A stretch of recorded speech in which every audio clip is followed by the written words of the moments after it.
జై శ్రీమన్నారాయణ. ఈరోజు మనం తిరుప్పావే దివ్య ప్రబంధంలో 10వ పాసురంలోకి ప్రవేశిస్తున్నాం.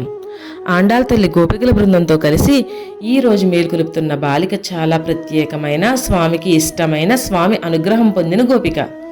ఈమె అంతకుముందే ఈ వ్రతాన్ని చేసి ఫలితముగా ఆ భగవద్ధానుగ్రహాన్ని పొంది ఆ ఆనందంలో స్వర్గంతో సమానమైన సుఖాన్ని అనుభవిస్తూ నిద్రపోతున్న ఆ గోపికను తమతో పాటు తీసుకుని వెళ్తే స్వామి తమను తొందరగా అనుగ్రహిస్తాడని వారందరూ కలిసి ఆ గోపికను ఈ విధంగా మేల్కొల్పుతున్నారు.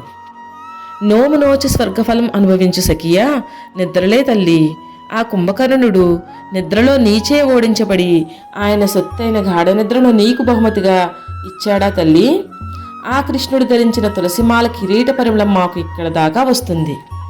ఎత్ర ఎత్ర తులసి తత్ర తత్ర కృష్ణ. ఎక్కడ తులసి ఉంటుందో అక్కడ శ్రీకృష్ణుడు ఉంటాడు. ఏమీ లేని మా వంటి వారు మంగళం పాడినా చాలు, పరా అనే పురుషార్థమును ఇచ్చే దయాళుడు అయిన ఆ పుణ్యమూర్తి నీ దగ్గర ఉన్నాడని మాకు తెలుసు. మాకందరికీ శిరోభూషణమైన ఓ తల్లి, నిద్ర నుండి లేచి కాస్త తలుపులు తెరవమ్మా అని మార్గశీర్ష వ్రతం చేయుటకు రమ్మని ఈ పాశ్రంలో చెబుతున్నారు. ఆండాళ్ దివ్య తిరుడుగలే శరణం.